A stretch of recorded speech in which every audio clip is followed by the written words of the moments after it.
ನನಗೆ ನೀವು ಇದು ಹೇಳಿರ್ತಕ್ಕಂಥ ಇದು ಮಾಹಿತಿ ನನಗಿಲ್ಲ. ಆದರೆ ಜಿಲ್ಲಾವಾರು ಎಲ್ಲ ಸಚಿವರುಗಳು ಕಡ್ಡಾಯವಾಗಿ ಮಾಡ್ತಾ ಇದ್ದಾರೆ, ಹೋಬಳಿ ವೈಸ್ ಮಾಡ್ತಾ ಇದ್ದಾರೆ, ಶಾಸಕರು ಮಾಡ್ತಾ ಇದ್ದಾರೆ.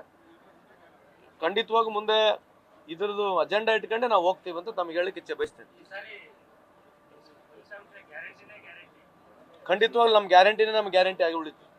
ಯಾಕಂದ್ರೆ ನಾವು ಪ್ರತಿ ಸಲ ತಮ್ಮ ಮುಖಾಂತರ ಕೂಡ ಮನವಿ ಮಾಡ್ಕೊಳ್ತೀವಿ ಮಾಧ್ಯಮದ ನ್ಯಾಷನಲ್ ಮೀಡಿಯಾಗೆ. ಪ್ರಧಾನಮಂತ್ರಿಯವ್ರಿಗೆ ಕೇಳ್ಕೊಳ್ಳೋದು ಇಷ್ಟೇ, ನೀವೆಷ್ಟು ಟೈಮ್ ಸ್ಪೇಸ್ ತಗೊಳ್ತೀರಿ ಮಾಧ್ಯಮದಲ್ಲಿ ಅಷ್ಟೇ ಟೈಮ್ ಸ್ಪೇಸ್ ನಮಗೂ ಕೊಡಿ. ಪ್ರಧಾನಮಂತ್ರಿಯವ್ರಿಗೆ ಕೇಳ್ತಕ್ಕಂಥದ್ದು, ಕೈ ಮುಗಿದು ಮನವಿಯನ್ನು ಮಾಡ್ಕೊಳ್ತಕ್ಕಂಥದ್ದು, ನೀವೆಷ್ಟು ಟೈಮ್ ಸ್ಪೇಸ್ ತಗೊಳ್ತೀರಿ ಟಿವಿಯಲ್ಲಿ ಅಷ್ಟೇ ಟೈಮ್ ಸ್ಪೇಸ್ ಬೇರೆ ಕೊಡಿ. ಇಲ್ಲ ನೀವು ಮಾಡಿರ್ತಕ್ಕಂಥ ಕೆಲಸಗಳು ನಿಮಗೆ ಅವು ಆಧಾರವಾಗ್ತವೆ, ನೀವು ಪಾಪ್ಯುಲರ್ ಇದ್ದೀರಿ ಅಂತಂದ್ರೆ ಮತ್ತೆ ನೀವು ಪ್ರಚಾರಕ್ಕೆ ಬರಬೇಡಿ. ನೀವು ಇಷ್ಟು if you are so sure, ನೀವು ಮಾಧ್ಯಮದಲ್ಲಿ ನೀವೇ ಸಂಪೂರ್ಣ 80ರಿಂದ 90% ತಾವೇ ಮಾಧ್ಯಮದಲ್ಲಿ ಬರ್ತೀರಿ. ಸೊ ಅದಕ್ಕೆ ಮನವಿ ಇದೆ, ನೀವು ಅಷ್ಟು ಪಾಪ್ಯುಲರ್ ಆಗಿ ಅಷ್ಟು ಕೆಲಸಗಳು ಮಾಡಿದ್ರೆ 1 ತಿಂಗಳು ಟಿವಿ ಆಫ್ ಮಾಡಿಬಿಡಿ. ಟಿವಿಯಲ್ಲಿ ಯಾವುದು ನೀವು ಆ್ಯಡ್ ಕೊಡಂಗಿಲ್ಲ, ನೀವು ಪ್ರಚಾರಗಳು ಟಿವಿಯಲ್ಲಿ ಯಾವ್ದು ತೋರಿಸ್ಲಾರಂಗೆ, ಅಥವಾ ನಿಮ್ಮ ಪ್ರಚಾರ ಎಷ್ಟು ತೋರಿಸ್ತೀರ ಅಷ್ಟೇ ಪ್ರಚಾರ ಬೇರೆ ಪಕ್ಷದವ್ರಿಗೆ ಕೂಡ ಕೊಟ್ಟರೆ ಅದು ಬೇಕಾದ್ರೆ ನಿರ್ಣಯಕ್ಕಾಗತ್ತೆ. ಯಾಕಂದ್ರೆ ದೊಡ್ಡ ಪ್ರಮಾಣದಲ್ಲಿ ಇನ್ಫ್ಲುಯೆನ್ಸ್ ಮಾಡ್ತಕ್ಕಂಥ ಕೆಲಸ ಈಗ ಪ್ರಾರಂಭ ಆಗತ್ತೆ. ಪೇಪರ್ ಮುಖಾಂತರ ಆಗಿರ್ಬೋದು, ಟ್ವಿಟರ್ ಮುಖಾಂತರ ಆಗಿರ್ಬೋದು, ವಾಟ್ಸಪ್ ಆಗಿರ್ಬೋದು, ಇನ್ಸ್ಟಾಗ್ರಾಮ್ ಆಗಿರ್ಬೋದು, ಫೇಸ್ಬುಕ್ ಆಗಿರ್ಬೋದು, ಟಿವಿ ಸೀರಿಯಲ್ಗಳಲ್ಲಿ ಆಗಿರ್ಬೋದು, ಬಾಬೀಜಿ ಗರ್ ಪೆ ಹೈ, ತಾರಕ್ ಮೆಹ್ತಾ ಕಾ ಉಲ್ಟಾ ಚಶ್ಮಾ, ಇಂಡಿಯನ್ ಐಡಲು, ಎಲ್ಲೆಲ್ಲಿ ಯಾವ ಕಾರ್ಯಕ್ರಮಗಳು ಬರ್ತವೆ ಇಂಡೈರೆಕ್ಟ್ ಆಗಿ ಪ್ರಮೋಷನ್ ಮಾಡ್ತಕ್ಕಂಥದ್ದು ನಾವು ನೋಡ್ತಾ ಇದ್ದೀವಿ. ಇದೇನು ಹೊಸ್ತಾಗಲ್ಲ. ಬಟ್ ಈ ರೀತಿ ಮಾಡ್ತಕ್ಕಂಥದ್ದು ಎಷ್ಟು ಸೂಕ್ತ? ಒಂದು ಕೇಂದ್ರ ಸರ್ಕಾರದ ಅವ್ರು ಹೇಳಿರ್ತಕ್ಕಂಥ ಪಾರ್ಲಿಮೆಂಟ್ ಹೇಳಿರ್ತಕ್ಕಂಥದ್ದು ಸುಮಾರು 6,500 ಕೋಟಿ ಪಬ್ಲಿಸಿಟಿ ಖರ್ಚು ಮಾಡಿದ್ದಾರೆ. ಮತ್ತೆ ಇಷ್ಟು ದೊಡ್ಡ ದುಡ್ಡು ನೇರವಾಗಿ ನೀವು ಖರ್ಚು ಮಾಡೋದ್ರಿಂದ ಮತ್ತೆ ಅವ್ರನ್ನೇ ಜಾಸ್ತಿ ಬಂಬಿಸ್ತಕ್ಕಂಥದ್ದಾಗುತ್ತೆ. ಅದಕ್ಕೆ ಮಾನ್ಯ ಪ್ರಧಾನಮಂತ್ರಿ ಮೋದಿಯವ್ರ ಸಾಹೇಬರಲ್ಲಿ ನಾನು ಕೈ ಮುಗಿದು ಕೇಳ್ತಕ್ಕಂಥದ್ದು, ನಮಗೂ ಈಕ್ವಲ್ ಸ್ಪೇಸ್ ಕೊಡಿ. ಇದು ಪ್ರಜಾಪ್ರಭುತ್ವ ವ್ಯವಸ್ಥೆಯಲ್ಲಿ ನೀವೇ ಅಷ್ಟು ಸ್ಪೇಸ್ ತಗೋಬಾರ್ದಂತ ತಮ್ಮ ಮುಖಾಂತರ ಅವ್ರ ಮನವಿಯನ್ನು ಮಾಡ್ಕೊಳ್ತೀವಿ. ಹೌದು,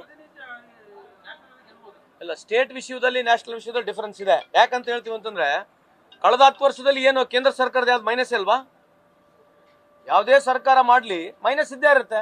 ಮೈನಸ್ ಬಗ್ಗೆನೇ ಚರ್ಚೆ ಆಗೋದಿಲ್ಲಲ್ಲ. From last 10 years UPA government ವಿರುದ್ಧವಾಗಿ ಚರ್ಚೆಗಳು ಆಗ್ಬೇಕಂತ ನಮ್ಮ ವಾದ. ಅಲ್ಲ, ಡಿಬೇಟ್ ಕೂಡ ತಗೋಬೇಕಲ್ಲ. ನಾವು ಮಾಡ್ತೀವಿ, ಡಿಬೇಟ್ ಕರೆಸ್ರಿ. ಈಗ ಅಜೆಂಡಾಗಳು ಸೆಟ್ ಮಾಡೋರು ಯಾರು? We are not blaming anybody. I am making an address. ನಾನೊಂದು ಕೈ ಮುಗಿದು ಸಬ್ಮಿಷನ್ ಮಾಡ್ತೀನಿ. ಈಗ ಡಿಬೇಟ್ಗಳಲ್ಲಿ ಕರೆದಾಗ ಅಜೆಂಡಾ ತಗೊಳ್ಳೋದು ಕೂಡ ಇಂಪಾರ್ಟೆಂಟ್ ಅಲ್ಲ. ನ್ಯಾಷನಲ್ ಲೆವೆಲ್ ಯಾವ ಅಜೆಂಡಾ ತಗೊಳ್ತಾರೆ?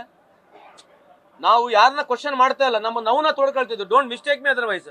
ಯಾಕಂದ್ರೆ ರಿಯಲ್ ಡಿಬೇಟ್ ಏನಿದೆ, 10 ವರ್ಷದಿಂದ ಇರತಕ್ಕಂಥ ಪ್ರಾಮಿಸ್ 10 ಡಿಬೇಟ್ಗಳು ತಾವು ತಗೊಳ್ಳಿ. ಎಲ್ಲಾ ಮಾಧ್ಯಮದವ್ರಿಗೆ ಮನವಿ ಮಾಡ್ಕೊಳ್ತೀವಿ, ನೀವು ತಾವು ಇಂಪಾರ್ಟೆಂಟ್ ವಿಷಯಗಳು ನಮ್ಮ ವಿರುದ್ಧನೂ ತಗೊಳ್ಳಿ, ಅವ್ರ ವಿರುದ್ಧನೂ ತಗೊಳ್ರಿ. ಬಹುತೇಕ ಡಿಬೇಟ್ಗಳು ಇಶ್ಯೂ ಬೇಸ್ಡ್ ಡಿಬೇಟ್ಗಳು ಆಗಬೇಕು, ಕಾಂಟ್ರವರ್ಸಿ ಡಿಬೇಟ್ ಆಗಬಾರ್ದಂತ ಒಂದು ಮನವಿ ಮಾಡ್ಕೊಳ್ತೀವಿ.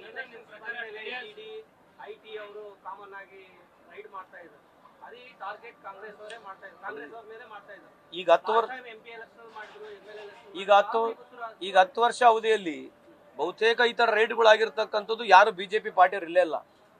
10 ವರ್ಷ ಅವಧಿಯಲ್ಲಿ ಕೇಂದ್ರದಲ್ಲಿ ಅವರೇ ಇದ್ದಾರೆ, UP-ನಲ್ಲಿ ಆಯ್ತು ಅವರೇ ಇದ್ದಾರೆ, MP-ನಲ್ಲಿ ಅವರೇ ಇದ್ದಾರೆ, ಗುಜರಾತ್ನಲ್ಲಿ ಅವರೇ ಇದ್ದಾರೆ, ಬಹುತೇಕ ಆಲ್ಟರ್ನೇಟಿವ್ ರಾಜಸ್ಥಾನಲ್ಲಿ ಅವರಿದ್ದಾರೆ.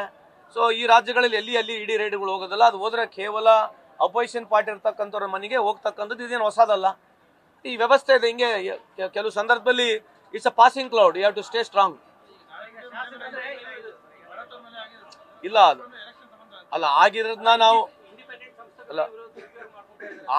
ನಾವು ಅದನ್ನ ಹಿಂಗೆ ಮಾಡಿ ಹಂಗೆ ಮಾಡಿ ಅಂತ ಹೇಳಕ್ ಆಗೋದಿಲ್ಲ. ಅದಕ್ಕೆ ನಾವು ಅದ್ರ ಬಗ್ಗೆ ನಾನೇನು ಜಾಸ್ತಿ ಕಮೆಂಟ್ ಮಾಡಕ್ ಹೋಗೋದಿಲ್ಲ. ನಾನು ಹೇಳಿರ್ತಕ್ಕಂಥದ್ದು ಓವರ್ ಆಲ್ ಈ ತರ ಆಗ್ತಾ ಇದೆ, ತಮಗೂ ಗುರ್ತಿದೆ. ಇಲ್ಲ ಅದ್ರ ಬಗ್ಗೆ ನನಗೆ ಗೊತ್ತಿಲ್ಲ.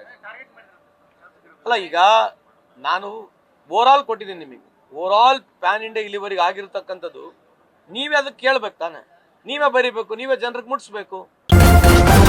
ನ್ಯೂಸ್ ಫಸ್ಟ್ ನಿರ್ಭೀತಿಯಿಂದ ನಿಮ್ಮ ಪರವಾಗಿ.